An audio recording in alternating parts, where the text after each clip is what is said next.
What do you get when you mix a banned BMW engine, black market parts, and a war-torn garage? One of the slipperiest, speediest, and rarest cars Germany ever dared to build, the 1948 Veritas RS Streamliner. Ladies and gentlemen, welcome to another adrenaline-fueled ride with cool ideas, your only YouTube channel where vintage racing cars get the limelight they deserve and the sarcasm they probably don't.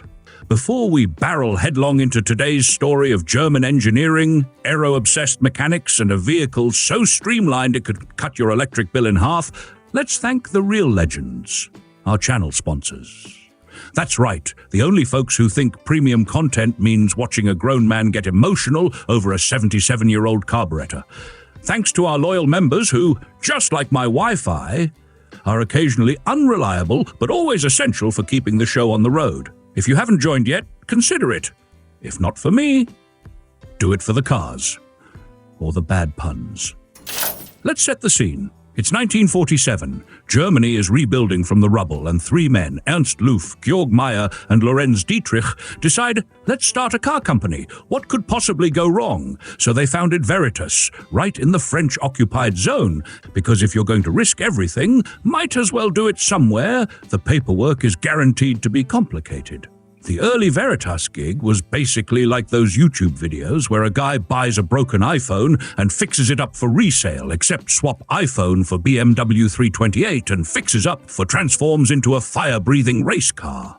By 1948, the Veritas RS was born, aimed straight at Germany's hungry privateer racers, all still dusting off their goggles and trying to remember what a finish line looks like. The Streamliner version, also known in German as the Vollstromliner, was the ultimate flex. Full bodywork for top speed, minimal holes for air, or for letting Bob peek in and comment on your fuel mixture, and styling that looked like someone crossbred an airplane with a shark and called it art. The man behind the engineering was Ernst Loof, who previously worked the magic at BMW's 328 racing department.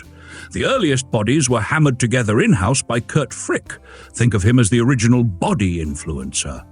While later Streamliners wore alloy suits tailored by Karosserierbau Spohn from Ravensburg. And because records from the era are about as clear as Timmy's logic after a fishing trip, we know there was at least one RS Vollstromliner in 1948-49, but as with all good legends, the story gets blurrier with each retelling. Why did Veritas do this? Well, the 2-liter sports car class was heating up, and everyone was broke. You could say it was the golden age of bring your own engine and pray. Components were so scarce that half the sales process involved asking, what parts do you have at home? Customers would turn up with a BMW engine in a wheelbarrow, a handshake, and a carton of cigarettes. The Streamliner, meanwhile, was built for high-speed Avus-style circuits, so streamlined, even the mosquitoes slipped right off.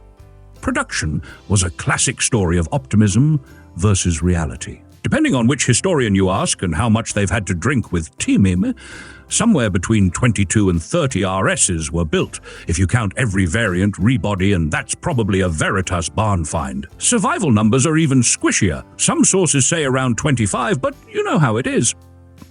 Every time one pops up at auction, another one miraculously appears in someone's garage.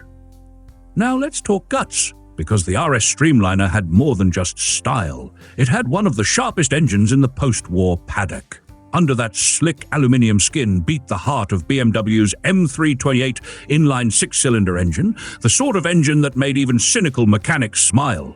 An overhead valve set up with an aluminium cross-flow hemispherical head and pushrods doing the transverse tango. Displacement? 1,971 cubic centimeters, or just under 2 liters.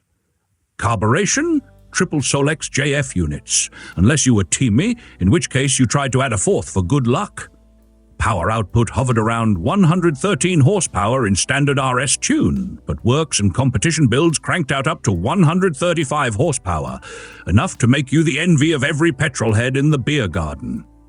The layout was classic. Engine up front, power to the rear wheels via a 4-speed BMW gearbox. Full synchro mesh was available if you didn't get outbid by Bob at the parts auction. The frame itself was based on the BMW 328 chassis, reworked with a tubular superstructure so thin and light you might worry it would bend if you even looked at it sideways. Suspension at the front was independent with a transverse leaf spring and wishbones straight out of the 328 playbook, while the rear had a live axle with semi-elliptic leaf springs, hydraulic drum brakes all around, and period-correct 16-inch tires. Dimensions? The RS Roadster baseline had a wheelbase of about 94 to 98 inches, 2,400 to 2,500 millimeters, length just over 157 inches.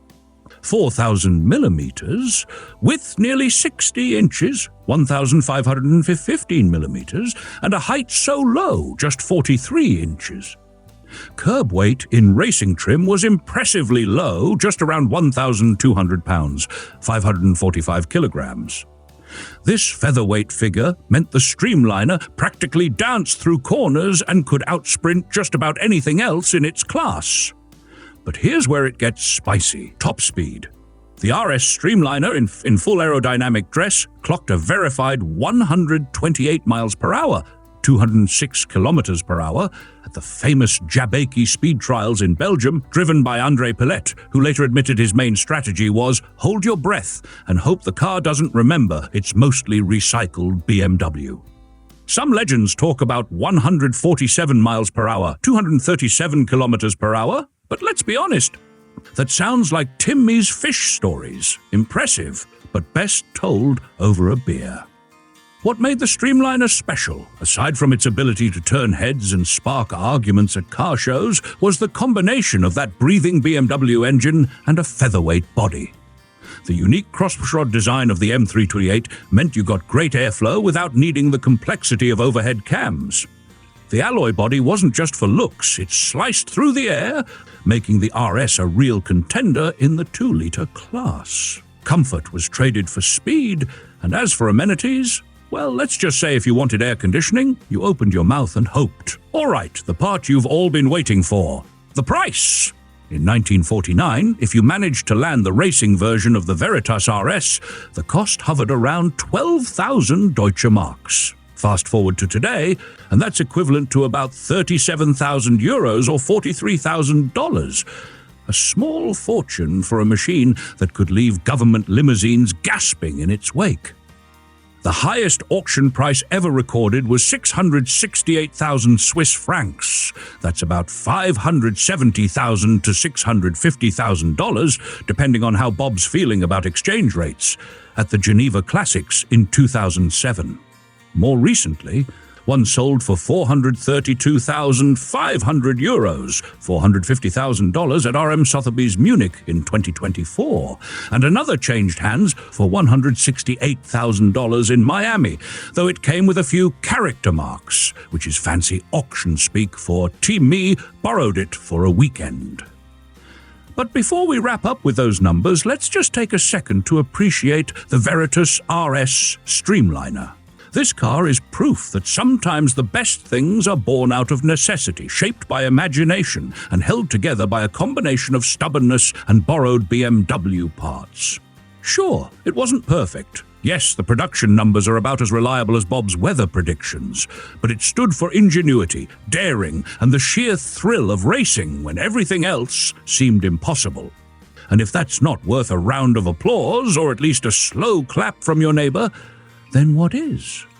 Before you race off, make sure you hit that subscribe button. Thanks for joining me on this wild journey. Stay curious, keep laughing, and drive safe. See you next time.